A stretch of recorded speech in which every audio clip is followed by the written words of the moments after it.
Section 3. You will hear a conversation between a student, Andrew, and a student advisor, Monica, about a diploma course. First, you have some time to look at questions 21 to 25.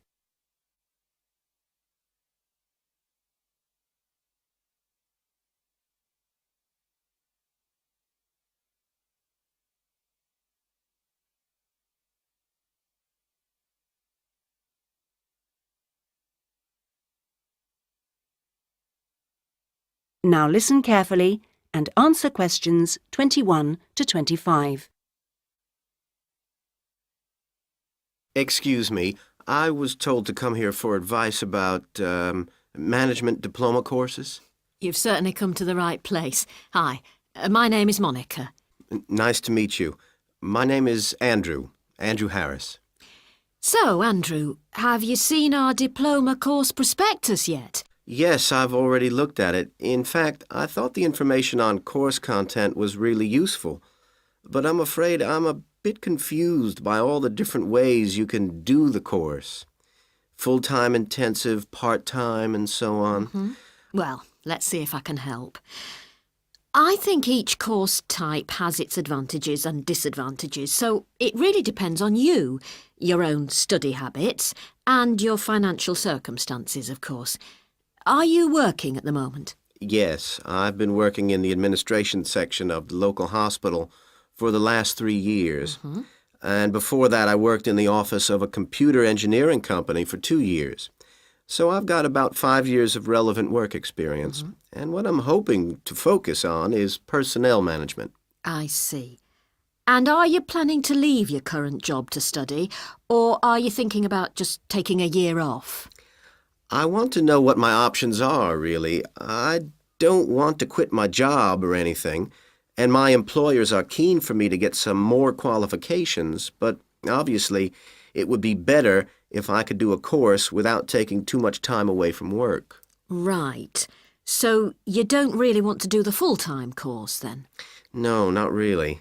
It's also a question of finances. You see, my office have agreed to pay the cost of the course itself, but I would have to take unpaid leave if I want to study full-time, and well, I don't think I could afford to support myself with no salary for a whole year.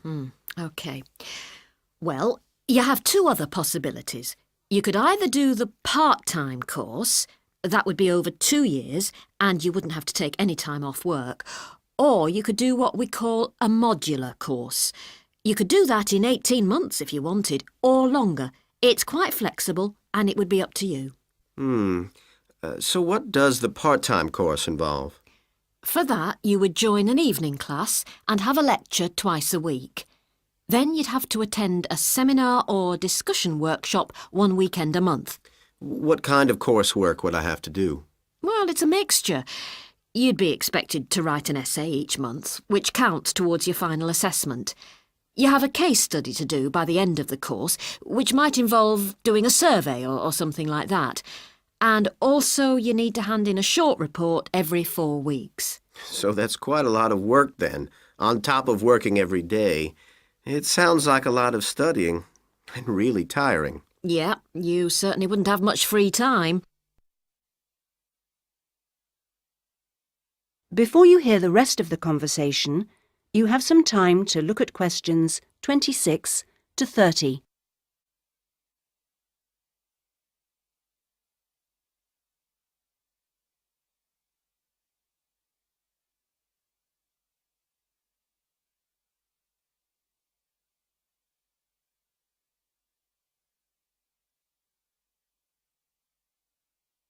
Now listen and answer questions 26 to 30.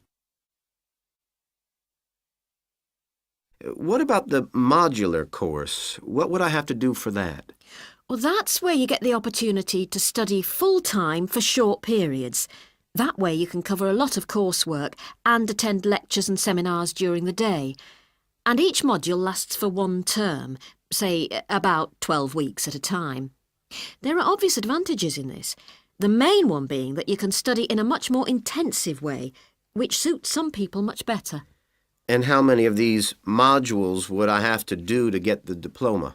The current programme is 2 modules, and then you have to choose a topic to work in more depth. But you can base that on your job, and so you don't need to be away from the office. And how long it takes is up to you. The important thing is that you don't have to study and work. You can focus on one thing at a time. Yes, I can see that. It certainly sounds attractive. It would be more expensive, though. I mean, I'd have to support myself without pay for each module. That's true, so that might be a problem for you. Look, why don't you talk this over with your employers and then come back?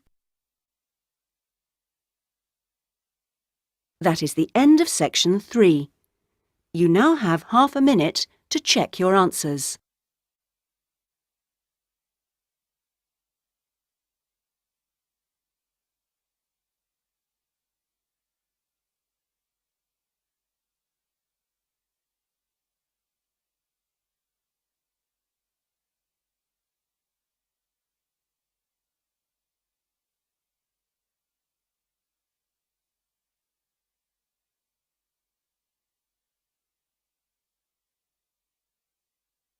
Now turn to section 4.